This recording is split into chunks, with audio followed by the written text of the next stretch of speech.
Boa noite a todas e a todos. É um privilégio abrir os trabalhos do nosso evento Sustentabilidade Intergeracional da Proteção Social. É um evento da modalidade híbrida presencial com transmissão simultânea via Zoom.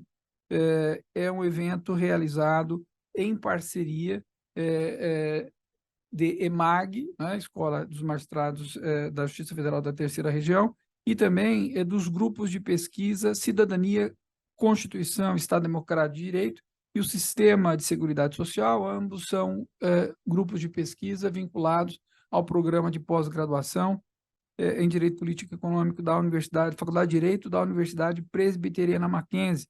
Nós temos hoje a grande honra de receber a professora Marta Monsalve, Elisa Monsalve Cuellar, mas e conto também com a presença da minha querida amiga, companheira de Cope de Cruz, professora Zélia Luiza Perdoná. Eu cumprimento também as pessoas presentes, faço um agradecimento formal a toda a estrutura da escola, do Tribunal da Terceira Região, e nomino o diretor da escola, doutor Nino Todo, pelo espaço sempre muito plural e muito amigo que sempre nos abre. Antes de passar a palavra e apresentar a professora Marta, eu gostaria de tentar colocar todos na mesma página, né? Dentro do nosso programa de pós-graduação, do qual a professora Zélia e eu somos professores, há 2 anos, um pouco mais até, nós temos um projeto de pesquisa que estuda a segurança jurídica coletiva, né? Houve, a um determinado instante, a ideia de expandir a análise da segurança jurídica de uma visão muito individual, na perspectiva convencional, de analisar direito adquirido, de analisar a confiança legítima, aqueles movimentos olhando para trás, para o presente, para frente, mas sempre numa visão convencional e individual.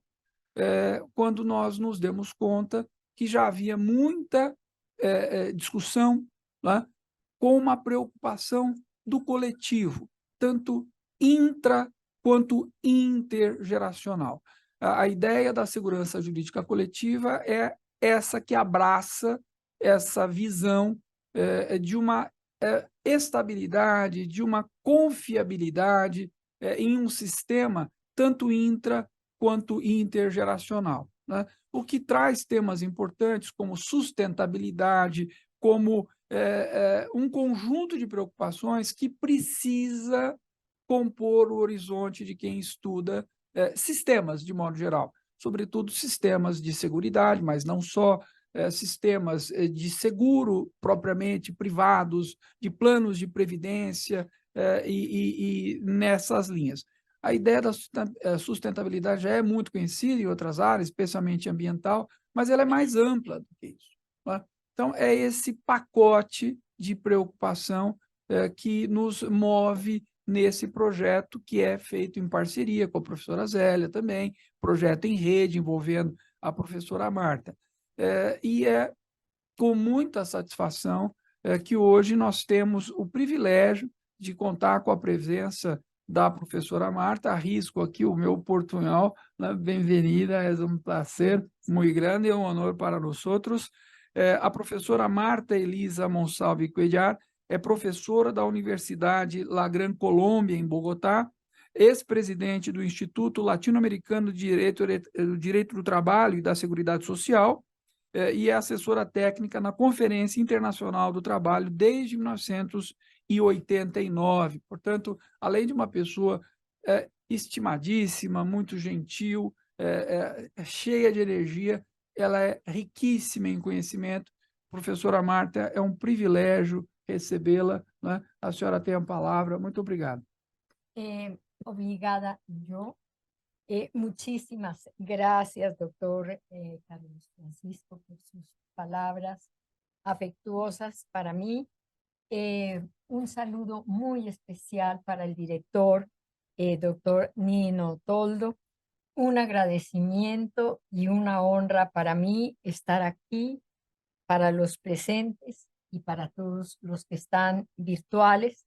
a la doctora Celia agradecer, porque gracias a ese convenio y esa aproximación de la Universidad Presbiteriana de Mackenzie y el tribunal, pues es posible realizar este encuentro, que más que una conferencia magistral, no, es una conversación que yo quiero tener con ustedes de unos temas que nos inquietan a todos, porque estamos asistiendo a una transformación del mundo evidente que no podemos desconocer.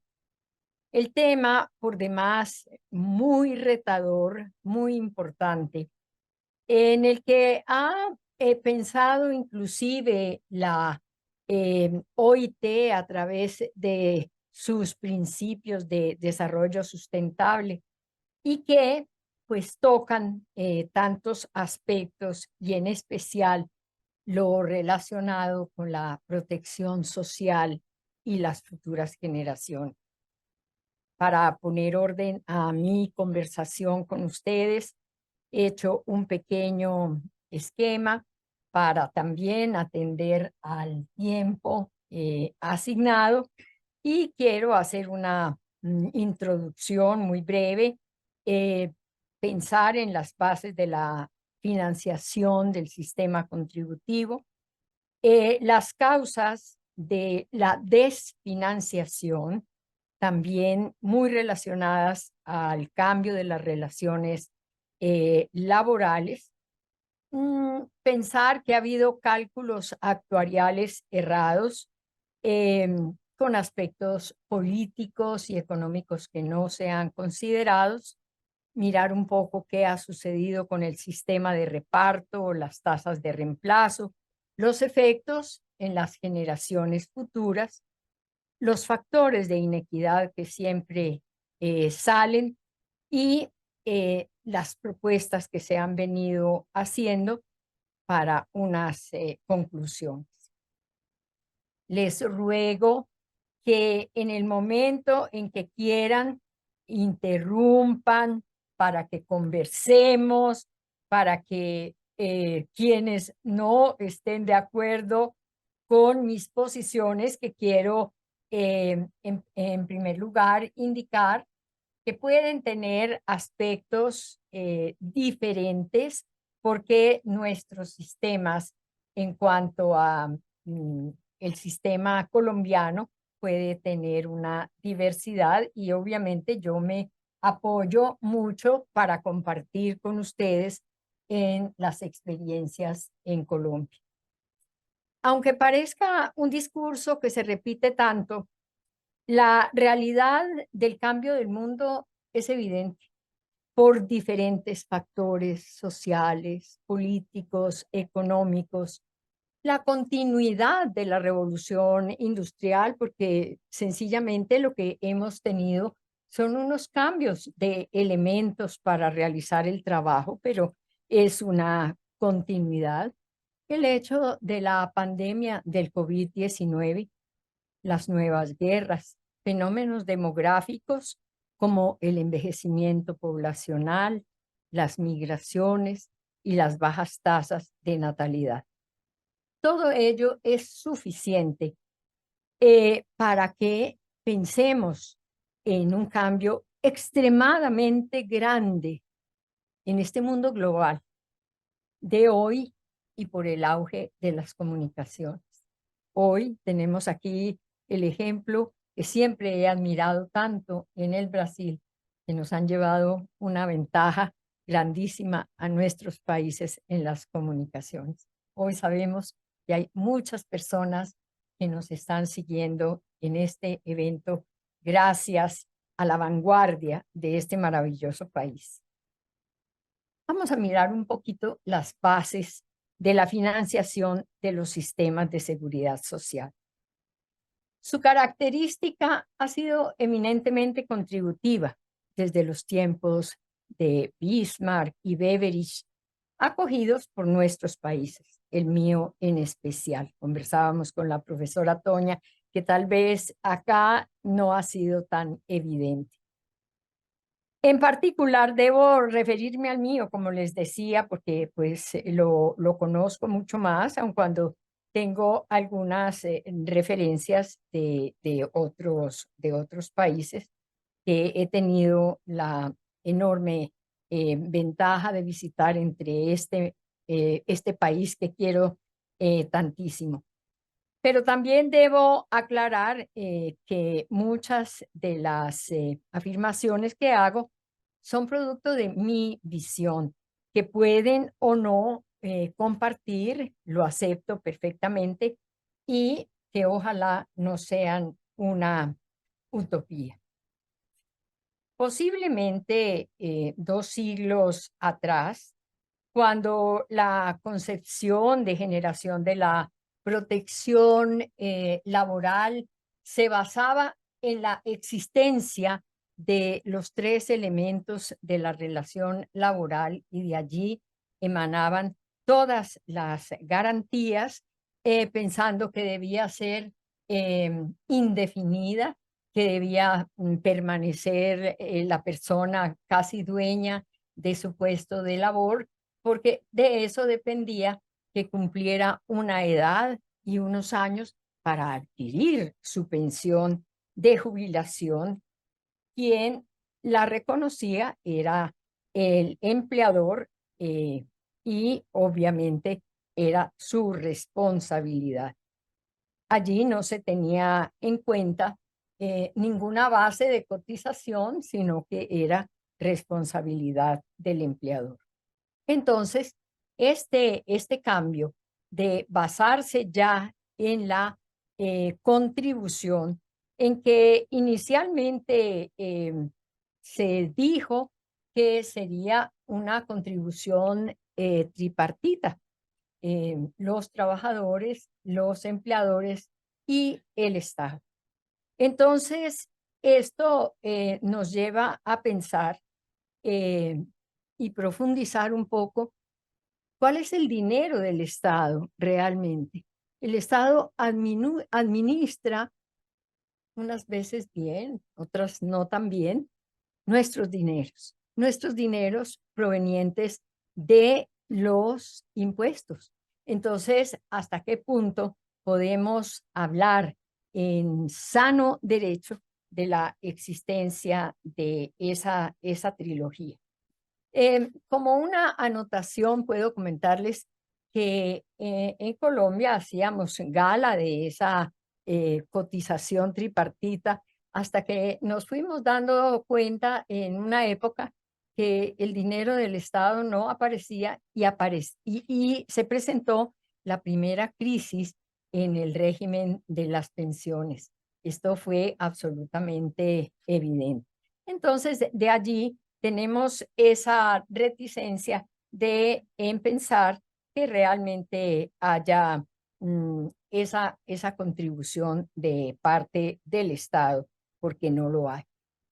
En Colombia, la ley de seguridad social proviene desde el año 46, ley 90 del 46. Esta fue la que creó los seguros sociales, cuyos riesgos fueron siendo asumidos en la medida que se contaron con los recursos suficientes provenientes precisamente de esa contribución. No fue completamente exitoso y tuvimos que hacer una reforma estructural en el año de 1993 con la Ley 100, que empezó su vigencia en 1994. De esta reforma sale un sistema dual. Quiere decir que se mantiene un sistema público manejado por una entidad que se llama Colpensiones y que es precisamente la que maneja este aspecto público. Pero se copió, y creo que no se copió muy bien, porque ya había experiencias negativas en cuanto al sistema chileno, de los fondos privados de pensiones, administrando también lo que llamamos las cesantías. La diferencia básica en estos dos sistemas es que el público mantiene la contribución, mientras que el privado es sistema de capitalización, es un sistema financiero y entonces la gente considera que está haciendo un ahorro. Con el correr del tiempo, cuando ya se fueron acercando a los requisitos de cumplimiento para otorgar las pensiones en los fondos de capitalización, salieron a flote unas inequidades, unas diferencias en cuanto al tema especialmente del monto de la pensión y también en algunos aspectos tocantes a la edad.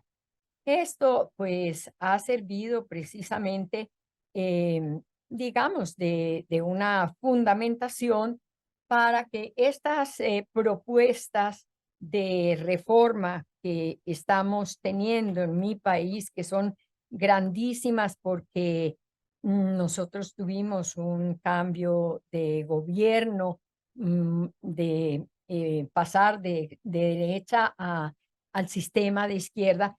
Entonces, estas propuestas de reforma que se están considerando son extremadamente opuestas con respecto a lo que traíamos. Debo destacar, eso sí, de que en cuanto al sistema de riesgos laborales, es un sistema que se ha manejado supremamente bien, pero ha tenido la característica de que es un fondo al cual solamente aportan las empresas que están catalogadas por sus riesgos laborales. Esto ha sido muy bien administrado y en estas reformas no se han tocado para nada este régimen de los riesgos profesionales. Las reformas están solamente encaminadas a reformar salud y pensiones.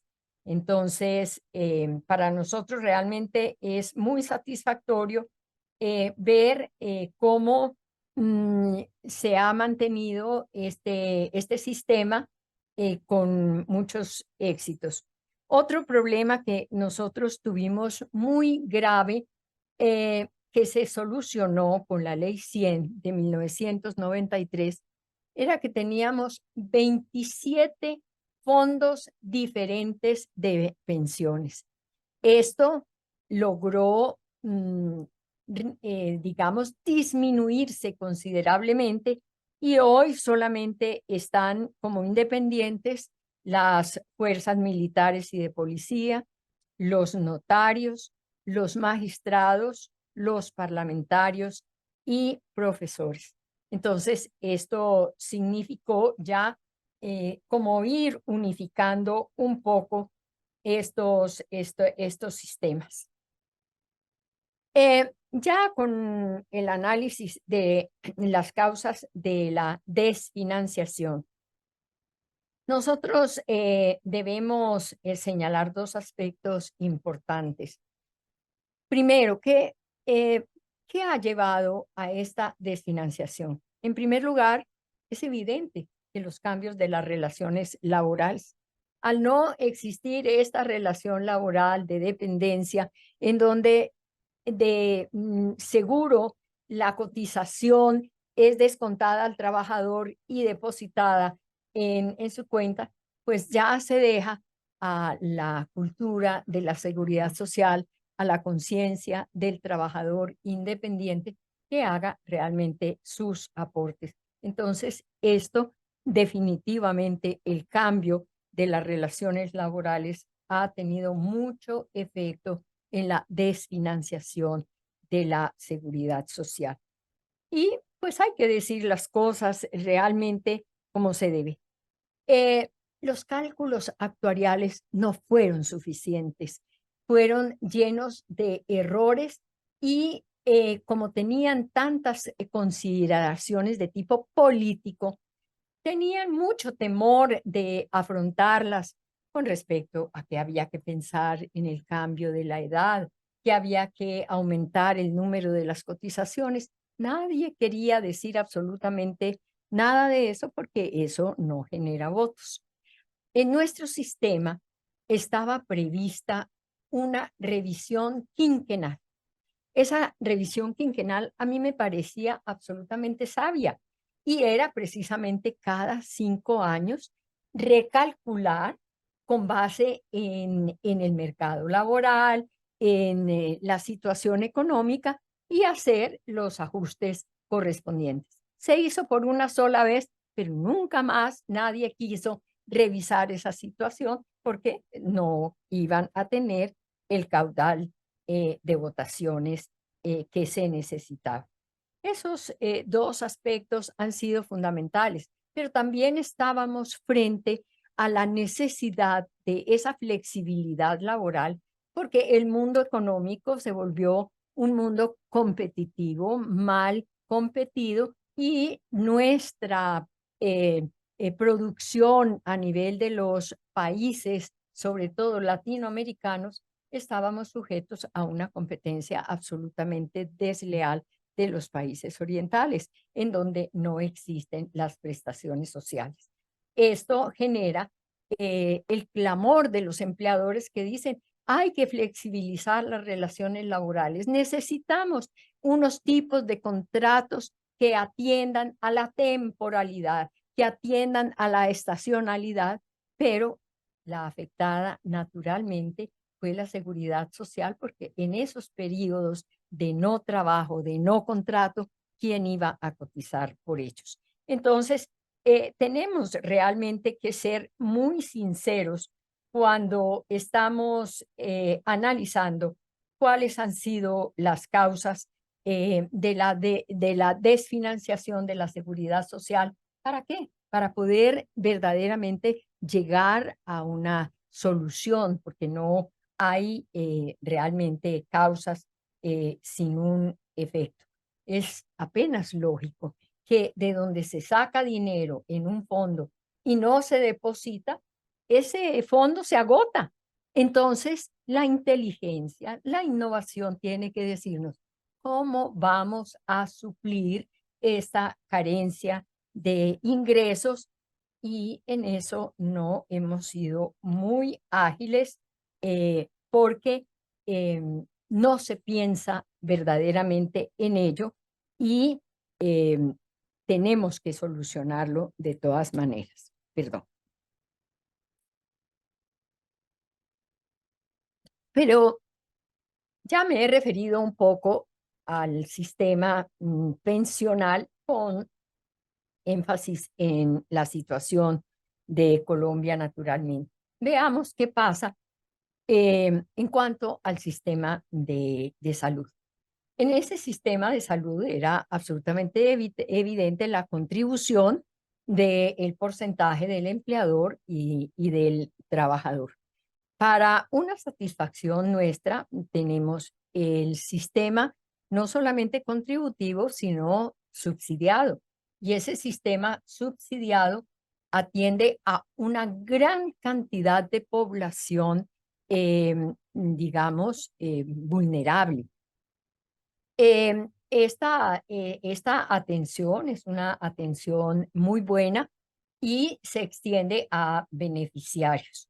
Se construye la posibilidad de esa solidaridad y de poder tener ese sistema subsidiado, porque existe una tasa, un porcentaje de quienes devengan más de 4%, 4 veces el salario mínimo legal existente.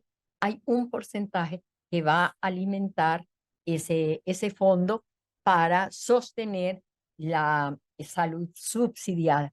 Tenemos un 99% de cubrimiento. Yo no les voy aquí a venir a decir que sea el mejor, pero es de buena calidad.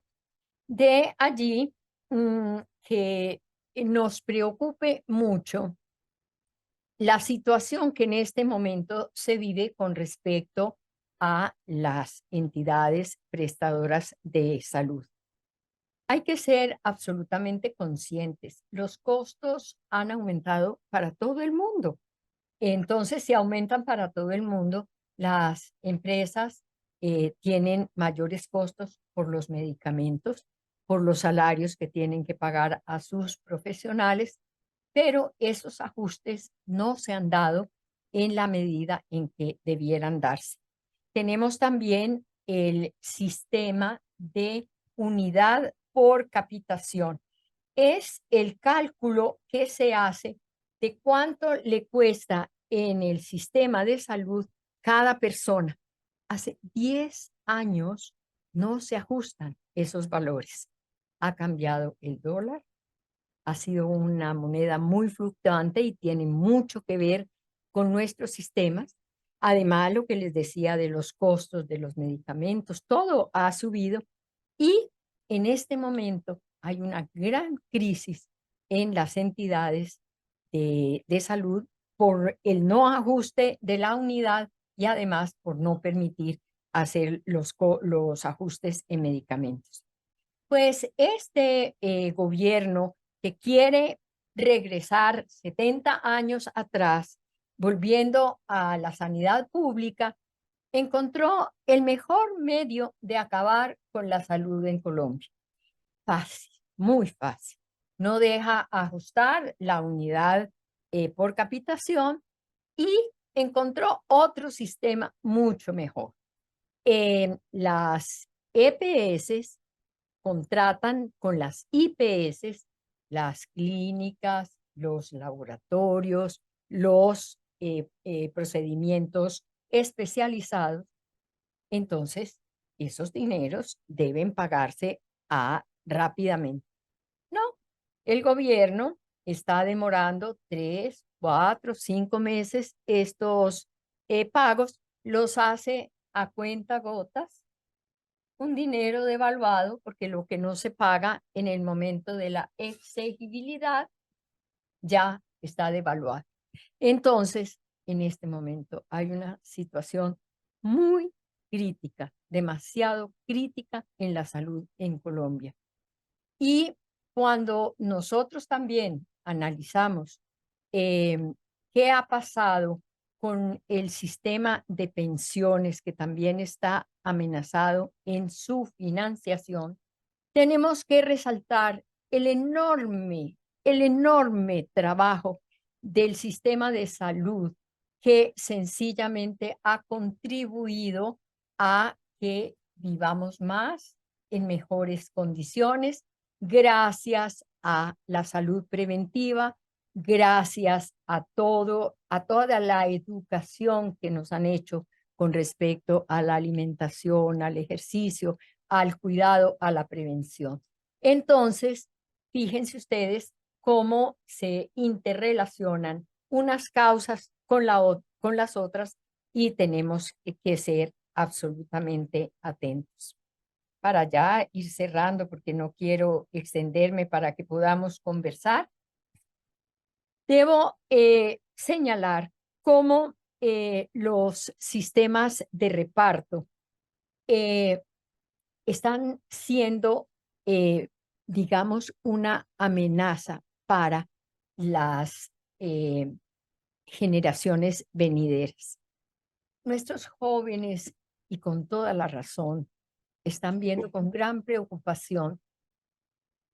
Nosotros estamos sosteniendo a las personas que están pensionadas y nuestra pensión, ¿de dónde va a salir? Por lo que yo les decía, esas tasas de reemplazo no se están dando por la sencilla razón de que hay menos cotizantes. Tenemos unas tasas muy bajas de natalidad. Entonces, todo esto está afectando. Y si consideramos este problema, o digamos no es problema, porque es algo muy importante, porque como les decía, es un éxito de la salud, el cálculo probable de vida es cada día mayor. Para el año 2050, el 85% de la población del mundo será una población envejecida. Y no calculamos esas pensiones a tan largo espacio. Estábamos convencidos de que una mujer a los 74 años, adiós, ya estaba muy lejos. Pero ahora tenemos una larga y activa vida y sencillamente no alcanzamos a cotizar para tanto tiempo. ¿Qué está pasando con este periodo que se alargaron nuestras pensiones sin cotizar? Necesariamente está originando un desfase muy grande en este fondo. Y los jóvenes miran prácticamente imposible porque ellos tienen que cotizar para que a nosotras, las personas adultas, nos llegue muy cumplidamente nuestra pensión. Eso es inequitativo. Eso no puede ser así. Y conversábamos con la doctora Celia de todos estos temas y le decía, yo siento que una persona como yo, que he tenido la posibilidad de vivir tantos años, de vivir muy bien, de estar muy bien y seguir trabajando, tengo una obligación con el sistema. A mí me debieran retirar una parte de mi pensión gradual que tenga acuerdo para esos fondos como solidaridad.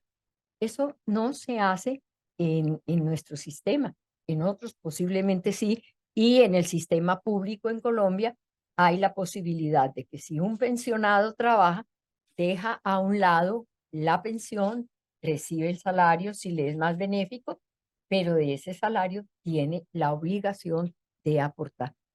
Pero nadie quiere hablar de eso. ¿Por qué? Porque eso es un aspecto político y entonces, ¿quién, un parlamentario que vaya a hablar de eso?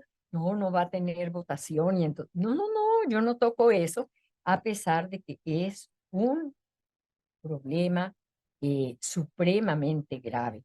Entonces, hay un desinterés de los jóvenes por cotizar. Yo les pregunto a mis estudiantes, ¿usted qué piensa con respecto a las cotizaciones para pensión? Yo, pensión, pues estoy muy joven. Mm, Eso allá más adelante se verá. Entonces, no estamos trabajando suficiente en la cultura de la seguridad social y además nuestros jóvenes están completamente desmotivados con el sistema porque ven las posibilidades de su pensión demasiado lejanas. Desde hace muchos años se viene hablando de este problema de la desfinanciación, especialmente del sistema pensional. Y hay un estudioso, investigador que ha trabajado mucho con la Organización Internacional del Trabajo, que es precisamente Carmelo Mesa Lago. Recientemente presentó las conclusiones de sus últimos estudios y está proponiendo 5 pilares, pero de esos pilares hay unos que se mantienen en el sistema contributivo, pero además analiza las otras posibilidades. Pero llama mucho la atención, digamos, es que parece que somos cíclicos en la historia de la humanidad. Los países nórdicos están volviendo al sistema de los seguros colectivos, los seguros, ese sistema de tener la posibilidad de unas pensiones o de una asistencia, pero a través del sistema de seguros, que ese lo analizamos mucho precisamente en los Estados Unidos, que ellos tienen su affidavit, que es precisamente la construcción de servicios de salud y de pensiones a través del sistema de los seguros. Si no afrontamos este problema con la seriedad con que debemos afrontarlo, con bases técnicas con estudios económicos. Esto no pueden ser ni problemas políticos, ni pueden ser banderas de gobiernos progresistas. No, esto hay que tomarlo de una manera mucho más seria. Recordaba también cuando participamos de la construcción de la recomendación 202 de 2012 sobre los pisos mínimos, porque el convenio 102 de 1952 no presentaba ratificaciones. Cuando empezamos a construir esa recomendación, había 23 países que habían ratificado este convenio. Empezamos a estudiar, bueno, ¿cuál es la causa realmente de esta baja ratificación? El temor que tienen los estados de asumir cargas económicas, porque no nos digamos mentira, la seguridad social es muy costosa. Entonces, verdaderamente nadie quiere afrontar este problema económico con toda la seriedad. Pensamos que con esta recomendación se iba a incentivar la ratificación, pero hoy 43 países han ratificado el convenio. Hoy, precisamente cuando organizaba mis ideas, ingresé a la página, pero la lista de los países que no han ratificado es inmensa, de modo que no hemos avanzado nada, así tengamos convenio y recomendación. Pero de otras formas, también llama la atención que uno de los instrumentos internacionales precisamente ahora del centenario en 2019, se dio precisamente un estudio de una comisión que habla del informe sobre una protección social universal.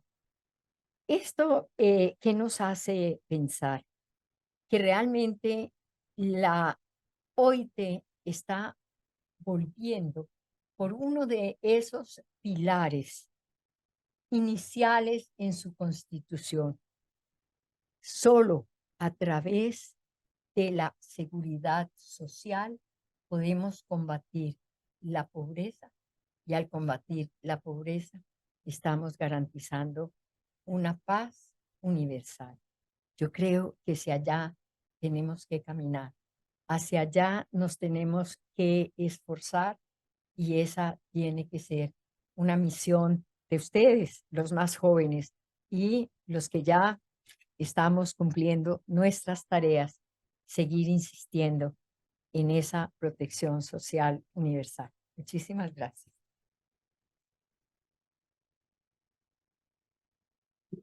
Obrigado, professora Marta. É sempre enriquecedor, mas, sobretudo, preocupante, né? Ouvir com a sua autoridade um testemunho tão cristalino sobre as dificuldades que esse problema nos traz, né? Enquanto a senhora falava, eu pensava que, para alguns, existe um dilema simplório, essa é a grande verdade, em ter, de um lado, coração de ferro para negar benefícios às pessoas que hoje pedem, né, diferenças salariais, sobretudo reajustes previdenciários ou, né, algum custeio, algum pagamento que não foi custeado. E quando se pensa em gerações futuras, a oposição, a ideia contrária é que você não tem bola de cristal para prever quais são essas necessidades, né?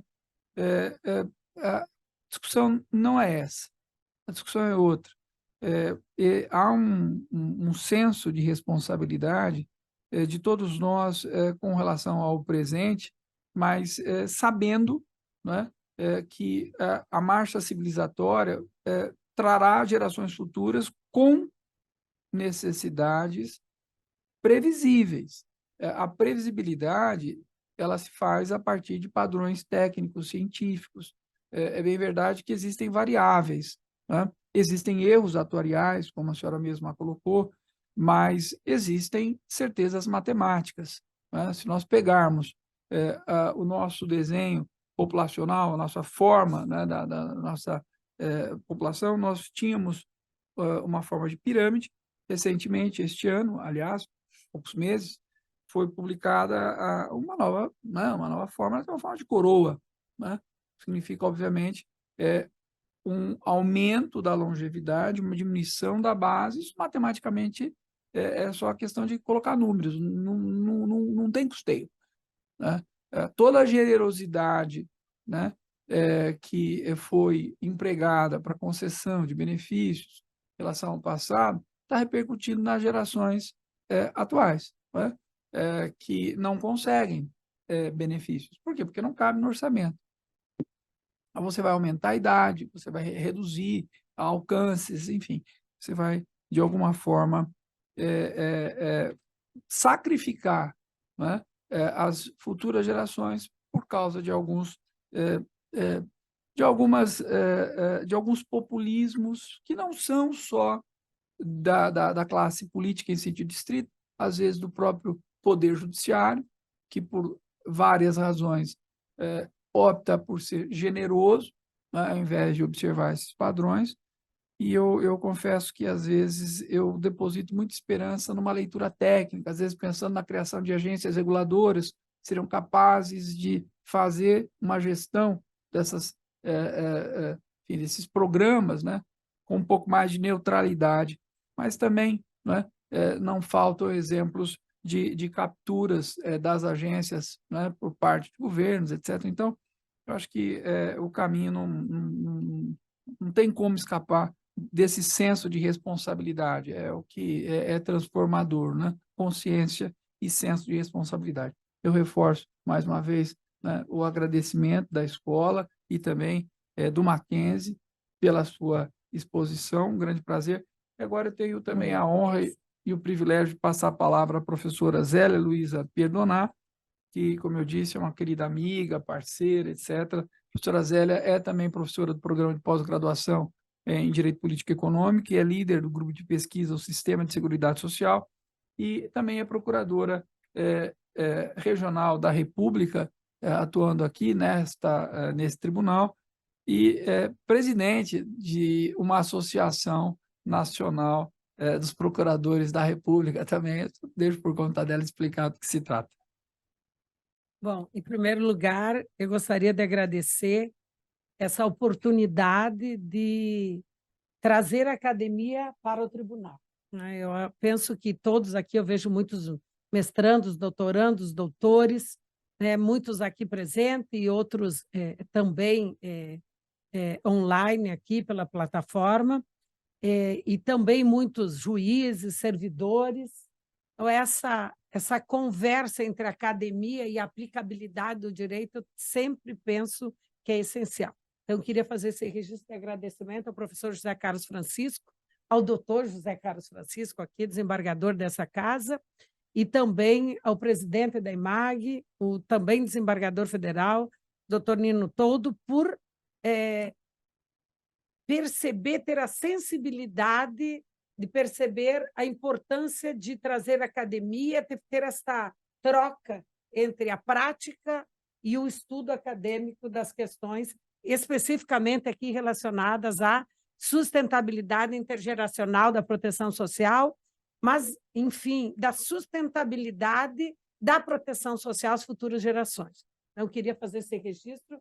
Gostaria, professor José Carlos Francisco, que transmitisse isso ao presidente da IMAG por essa sensibilidade. Eu queria também aqui agradecer a todos que estão, aos servidores que estão viabilizando, né, essa discussão, porque não só os que estão aqui, mas os mais de 200 inscritos que acompanham, eu acho que é uma oportunidade e as novas tecnologias permitem isso, né? A professora Marta falava aí que as relações de trabalho hoje já não são aquelas da primeira Revolução Industrial, ou não são aquelas de quando a Previdência Social foi criada em 1883 na Alemanha, ou há 100 anos atrás, quando foi criado, porque estamos comemorando, professora Marta, o centenário da Previdência Social no Brasil, exatamente nesse ano, e então nós temos pontos que a professora Marta expôs, que essas novas relações, elas trazem uma diminuição no financiamento tradicional da Previdência Social, mas traz muitas coisas boas, e dentre as quais essa possibilidade de democratizar o conhecimento justamente pelas novas tecnologias. E queria também fazer um registro, além disso, professor José Carlos e doutor desembargador aqui dessa casa, da importância do tema que o senhor escolheu para aprofundar as pesquisas, que é a segurança jurídica coletiva. Nós temos, na tradição do direito, verificar a segurança jurídica individual.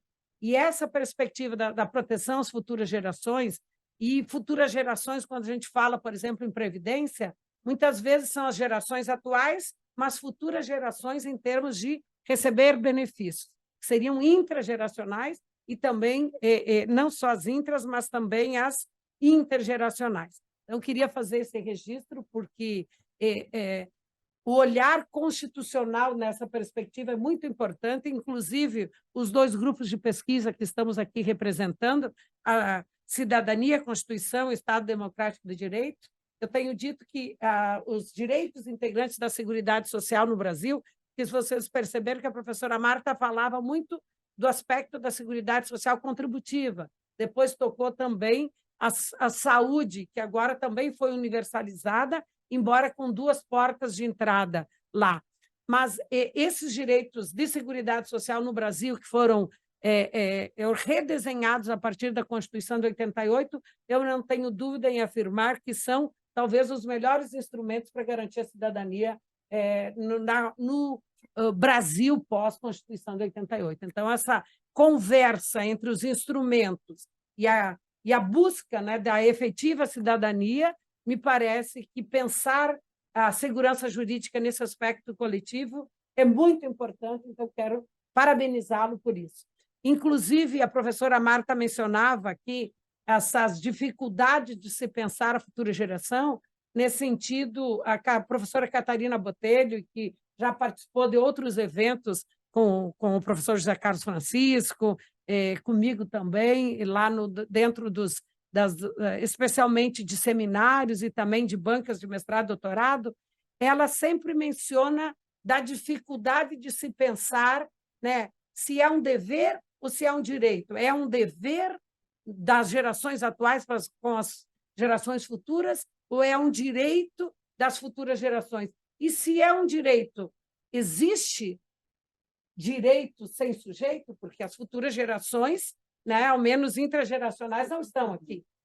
Então, ela tem, assim, eu acho uma tendência, e eu também, de pensar no dever das atuais gerações às futuras gerações, esse dever. E é importante, professor, porque hoje de manhã mesmo estava numa banca de qualificação de doutorado e se mencionava da sustentabilidade ambiental. E não tem dúvida, eu percebo aqui nos pareceres do Ministério Público ou em ações promovidas pelo Ministério Público em matéria ambiental, nos acórdãos, nas decisões proferidas por esse tribunal, que existe uma preocupação na sustentabilidade ambiental, mas pouco tem se discutido a questão dos outros 2 Es da sustentabilidade, o social e o econômico. A professora Marta disse que nós, os países latino-americanos ou mesmo europeus, nós dizemos, como é que nós vamos garantir o desenvolvimento econômico se nós temos que concorrer com gastos muito superiores aos países asiáticos, né? Então, esse choro dos empresários em relação a isso. Mas, nesse contexto, por isso que eu sempre tenho dito que não se pode pensar, professor José Carlos Francisco, só no edo ecológico, mas também no edo econômico e também no aspecto social da sustentabilidade. E aí, quando nós pensamos em segurança jurídica coletiva, eu penso que estamos vendo um viés desta sustentabilidade, e nós aqui na fala de hoje da professora Marta, em relação à sustentabilidade social. E a professora Marta aqui mencionava, né, ela falou do convênio, né, da Convenção 102. A Convenção 102, para quem não tem assim um profundo conhecimento em relação às normas expedidas pela Organização Internacional do Trabalho, esse 102 estabelece normas mínimas em matéria de seguridade social. E a professora Marta disse essa convenção é de 1952, né? Olha quantos anos, já temos 70 anos dela, e a professora Marta disse que hoje apenas 43 países firmaram esta convenção. E ela também mencionava que teve um informe, né, um informe da OIT, elaborado em razão dos 100 anos da OIT em 2019, mas antes disso, né, a professora Marta, ela mencionou aqui a recomendação 212, que estabeleceu um piso mínimo de proteção, porque antes disso, né, em 2009, 2010, uma das conferências da Organização Internacional do Trabalho fez um diagnóstico do porquê, né, do porquê não ter poucos países ter assinado essa convenção das normas mínimas de seguridade social, e nesse diagnóstico foi observado que, professor José Carlos Francisco, 20% dos trabalhadores no mundo tinham proteção. Então, muitas vezes se tem as normas e não se tem a efetividade dessas normas, né? E aí, por isso que em 2012 veio essa recomendação de piso mínimo. E tem muitas discussões em relação a isso, e agora, quando veio esse informe, e a ideia é uma proteção social universal, talvez uma proteção social em pisos mínimos, porque muitas vezes a gente pensa, não, seria uma regressão pensar em pisos mínimos. Mas mesmo aqui no Brasil, nós temos 47% dos trabalhadores da iniciativa privada na informalidade. E esses não têm proteção nenhuma, né? Então, eu acho que nesse contexto, eu diria que não basta pensar nas futuras gerações, mas nas atuais gerações. Será que esta proteção que nós temos, ela é adequada para garantir tudo isso? E aquilo que a professora Marta disse, né? Muitas vezes não é conveniente para um legislativo, para um executivo defender propostas que não sejam simpáticas aos atuais eleitores. A professora Catarina diz isso, né? Será que o legislador e o executivo, ao estabelecer uma política, ele vai se preocupar com as gerações futuras? Porque não são as gerações futuras que vão votar por uma futura eleição. É a geração atual. E ainda a geração atual, a professora Catarina divide em aqueles que não, quando se fala em previdência social, aqueles que ainda não ingressaram no mercado de trabalho, não são segurados, aqueles que estão trabalhando e contribuindo, mas não são beneficiários, que seria aquilo que nós chamamos de intrageracional, e aqueles que já recebem benefício. A professora Marta, ela disse, por que não pensar numa contribuição, né, na inatividade dos beneficiários? Aí, todos nós que somos beneficiários do regime próprio sabemos que no regime próprio há uma contribuição, mas uma contribuição que incide no que ultrapassa o teto do regime geral, que hoje é 7.504. Talvez, para pensar talvez a gente tenha que pensar em saídas, daí a professora Marta disse em trabalhos técnicos, para se ter uma ideia, professor José Carlos Francisco, a contribuição, né, do contribuinte individual que recolhe com o microempreendedor individual, ou mesmo do que trabalha, que é aquilo que foi denominado em 2012 a proteção à dona de casa, né? Mas aqui, então, para estabelecer uma igualdade de gênero, então, a contribuição daquele que exerce só as atividades domésticas, né? E é de família de baixa renda, tanto do microempreendedor quanto do facultativo que está no âmbito residencial, ele recolhe 5%. E a semana passada eu tive a oportunidade de estar numa audiência pública na Câmara dos Deputados, onde se discutia a inteligência artificial e as repercussões na Previdência, inclusive no equilíbrio financeiro atuarial, que é um mandamento constitucional.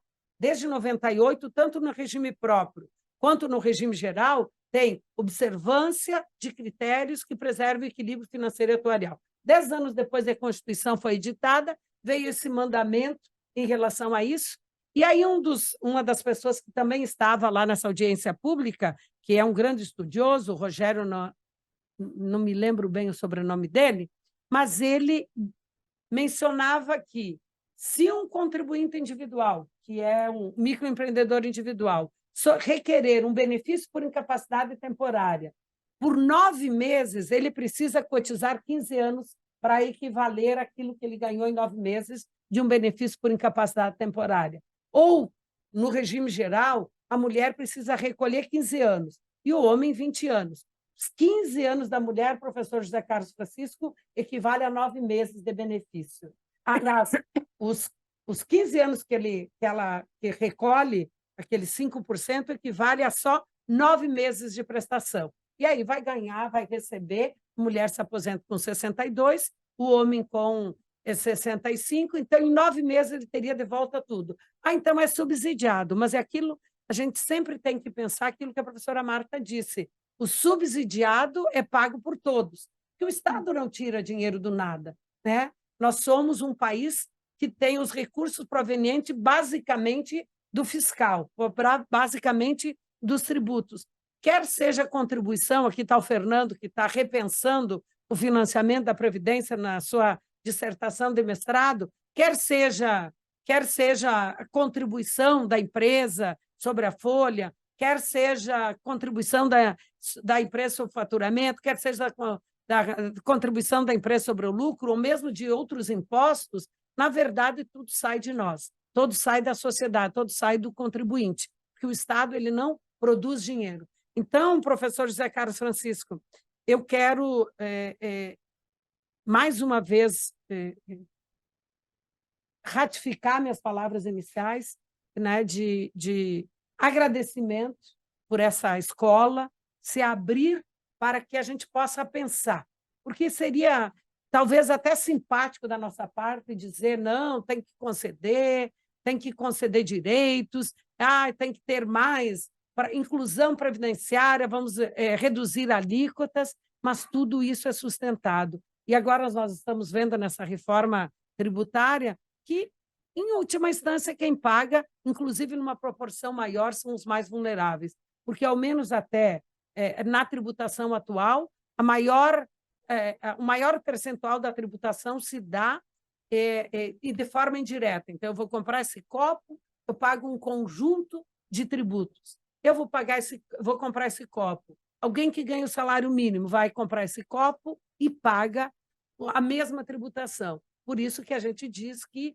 quanto mais vulnerável economicamente maior percentual paga proporcionalmente de tributação. Então, às vezes, quando eu dou um parecer favorável ou não a um medicamento, a um tratamento que não está numa lista, ou a flexibilizar o ordenamento previdenciário, ou flexibilizar uma proteção assistencial, eu tenho que saber que aquilo vai significar alguém pagando mais. Eu queria fazer esse registro porque alguns dizem que é ser fiscalista, pensar nos custos, né? E o Cassal Tanabás é um professor de Coimbra, ele diz que talvez nunca esteve na moda falar dos custos, mas que os custos e os deveres em relação aos direitos são a face oculta dos direitos fundamentais que, ao menos no ordenamento jurídico brasileiro, os direitos sociais todos são classificados como direitos sociais. Então, essa sensibilidade da imagem, essa sensibilidade, professor e doutor José Carlos Francisco, essa sensibilidade de Vossa Excelência em trazer essa temática para aqui, assim, mesmo muitas vezes sendo antipático essa temática, ela é motivo de registro e de admiração de minha parte como professora, minha parte como cidadã e minha parte também como membro do Ministério Público.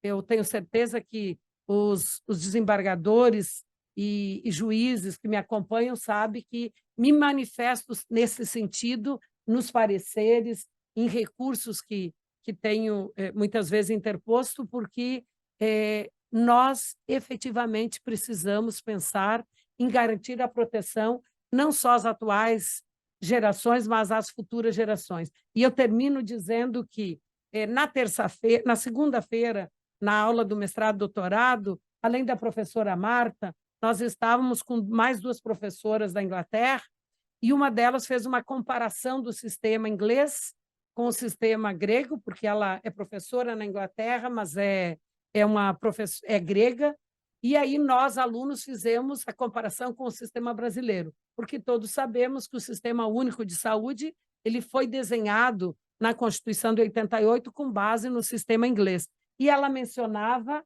o fato de uma criança ter ido requerer judicialmente um tratamento, e na decisão lá dos juízes ingleses, foi no sentido de que, além do direito daquele cidadão, eles tinham que pensar na sustentabilidade do sistema como um todo.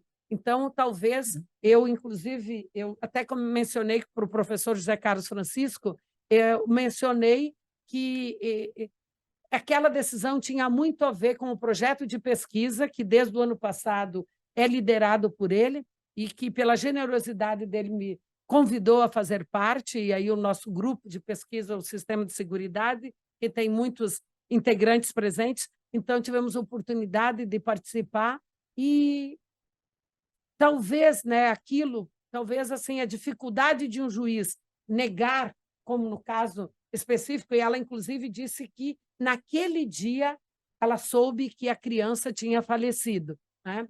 Então, as dificuldades, muitas vezes, de um juiz negar um tratamento que não está dentro daquele selecionado pelo Executivo e pelo Legislativo, mas, muitas vezes, quando eu penso coletivamente aquele sistema, e foi o caso do juiz inglês, ele pensou, talvez, salvou muito mais do que uma vida, né? Então, porque não é o direito de um, é o direito de um frente ao direito da coletividade. Então, faço esse registro, professor, devolvo a palavra para o senhor e quero, mais uma vez, parabenizá-lo pela escolha do tema do projeto de pesquisa e por trazer essa discussão em relação à proteção, porque todos nós sabemos hoje que o maior número de ações na Justiça Federal está relacionada exatamente à proteção previdenciária. Muito obrigada. Muito obrigado, professora Zélia. É uma discussão que nós temos há muito tempo, enfim, um objeto de estudos que temos há muito tempo. Deixa eu só pontuar de uma maneira muito didática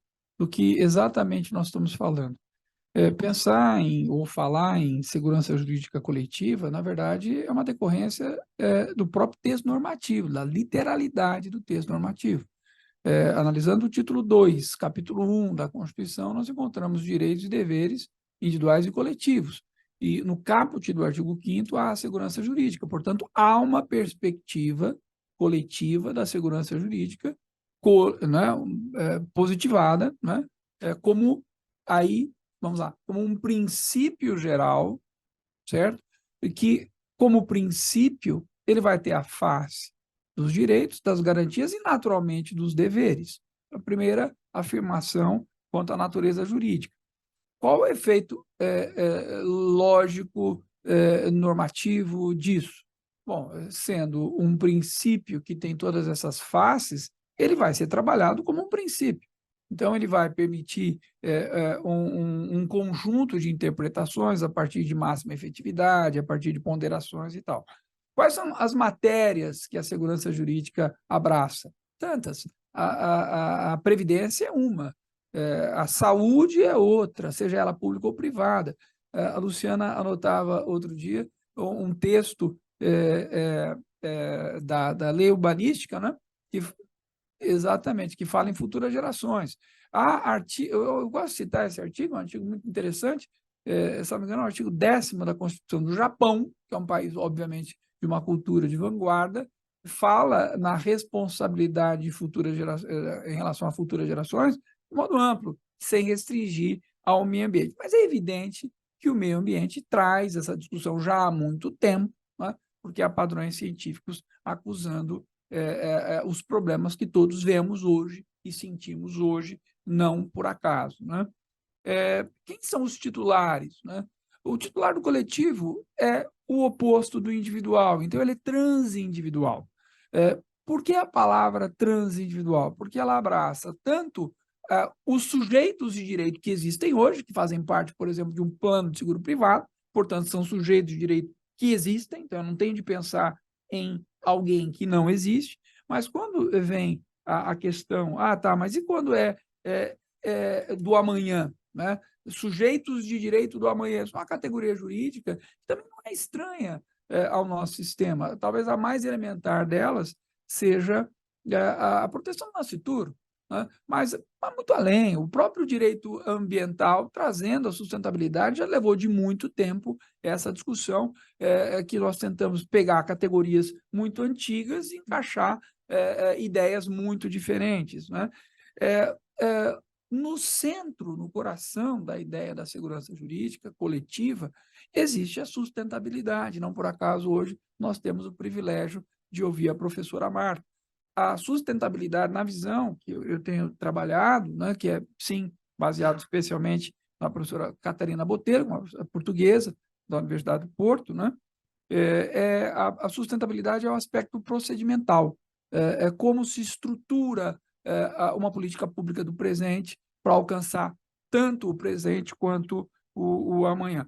E como isso se encaixa na nossa prática judiciária? Parece alguma coisa acadêmica, alguma coisa distante, alguma coisa que não esteja acontecendo e que as decisões judiciais de hoje, enfim, podem se dar o luxo de não notar. Não, pera lá. Primeiro, né, como nós sempre procuramos uma resposta normativa, a LINDB, já de muito tempo, exige que todas as decisões judiciais, especialmente as baseadas em conceitos abertos, né, princípios ou conceitos jurídicos indeterminados, que essas leituras elas sejam feitas pensando nas consequências, é o tal do consequencialismo. Então, isso tem de estar no nosso horizonte, né? Mas o que me parece importante é sempre realçar os efeitos práticos das ideias abstratas, né? E a minha geração, isso parece até um rancor ou uma revanche, né? Mas a minha geração é a geração que vai trabalhar até os 70 anos no serviço privado, que eu também tenho um serviço privado, e dificilmente eu vou receber aposentadoria integral. Em compensação, eu vi pessoas trabalhando até os 40 com aposentadoria integral, contribuindo 5 anos. Tem alguma coisa errada nisso, né? Tem alguma coisa que não funciona, que não é justo, né? E o aspecto da justiça, embora seja, né, meta-jurídico, ele está presente muito nessa leitura. Então, quando você pega uma leitura dogmática, quando você pega uma leitura ética, enfim, até quando você vai recorrer a elementos de justiça, a gente tem de colocar essa preocupação do coletivo no nosso horizonte. Essa é a ideia que eu queria mostrar a vocês e a importância de ter pessoas com a experiência, a riqueza de informação da professora Marta para nos permitir pensar em sustentabilidade.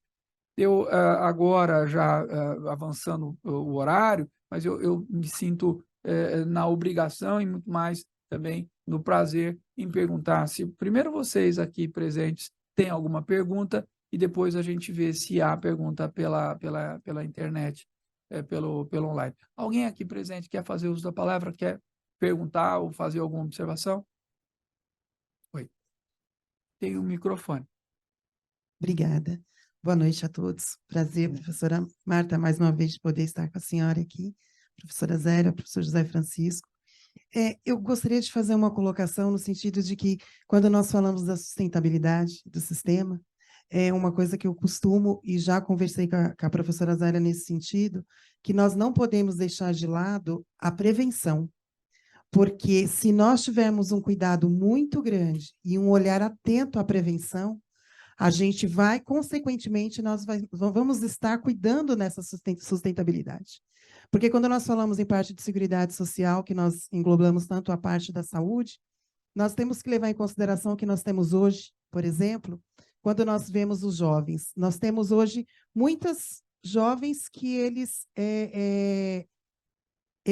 não pensam numa geração futura de filhos e tudo mais, de terem né, essa geração. Eles bastam a vida deles de hoje em dia. Então, assim, o sistema ele vai estar sendo suportado só por eles. Se a gente parar para pensar, a gente pouco vai ter mais para frente. Quando eu falo na parte de prevenção com relação a isso, vamos ver como nós temos o tratamento da juventude hoje com relação à parte de alimentação, por exemplo. Nós temos uma industrialização muito grande, aonde nós vemos isso constantemente na parte de iFood e tudo mais. Quando nós viemos na parte de sustentabilidade do sistema, nós estamos nos preocupando também com a parte de benefícios previdenciários na parte de aposentadoria. Mas tem um benefício da incapacidade temporária que esses próprios jovens hoje não estão levando a sério e nós não estamos tendo uma prevenção com relação a toda essa educação alimentar que vai causar um dano muito grande e isso, consequentemente, também vai trazer prejuízos com relação à parte da Previdência Social, porque não só na parte da aposentadoria. E esses mesmos jovens, eles não estão preocupados de recolher para a aposentadoria lá no futuro. Muitas vezes eles não estão pensando lá, só que nós temos que ver que uma falta de prevenção que a gente está tendo, nesse cuidado específico, ele vai causar um dano muito grande também, porque nós temos aí muitos e muitos benefícios por incapacidade temporária que gerem em relação ao quê? Justamente por causa de acidente, por causa de alimentação, por causa de distúrbios alimentares, por causa de distúrbios psicológicos, por causa do quê? De uma falta de prevenção. Então, o cuidar, nossa preocupação com a sustentabilidade no futuro, nós temos, se nós levarmos em consideração e termos agora um cuidado grande e primordial na prevenção, a gente vai estar contribuindo para os dois também. Perfeitamente. Obrigado. Existe mais alguma pergunta aqui da parte? Pelo chat chegou perguntas? Não? Eu queria perguntar se a muito obrigado. Se a professora Marta quer fazer alguma ponderação ainda? Pues después de escucharlo atentamente, esta presentación que usted ha hecho sobre la importancia precisamente de esta seguridad jurídica colectiva, afianzado también por las manifestaciones que ha hecho la doctora Celia, no me queda la menor duda de la inmensa responsabilidad que tenemos precisamente de atender esta situación con la debida seriedad. Y cuando me refiero a la debida seriedad, es precisamente la importancia de las bases técnicas, de las bases económicas. Nosotros no podemos seguir manejando estos aspectos tan delicados desde un punto de vista político, desde un punto de vista de discursos que nos alejan tantísimo de la realidad y que no nos permiten realmente afrontar los problemas en la magnitud que ellos tienen, porque no son problemas pequeños, son problemas muy grandes que están relacionados precisamente con el ser humano, que están precisamente con la generación, no solamente generación presente, sino generación futura. De modo que entonces yo no pienso que el instrumento de los discursos políticos sea la mejor vía para tomar una muy fuerte acción y una muy fuerte responsabilidad con este tema. Es una invitación y la llevaré a mi país como un gran aporte que he recibido de parte de ustedes con una enorme satisfacción. Muchas gracias, usted es muy generosa, muitas graças. O político faz parte, nós temos de conviver com ele, mas tem de ter um espaço que o técnico ocupa, né? Ele não pode ser vencido sempre pelo político. Professora Marta, professora Zélia, eu reforço mais uma vez a riqueza, a grande oportunidade e a honra de recebê-las aqui. Muitas graças, né? Espero vê-la mais vezes aqui. Agradeço também a direção da IMAG, né? O Javan, grande Javan, Zé Roberto, todos que fazem esse evento, doutor Nino, que nos sempre abre espaço, e, sobretudo, agradeço a todas e a todos, né? Esperando revê-los em breve. Um grande abraço, boa noite. Buenas noches.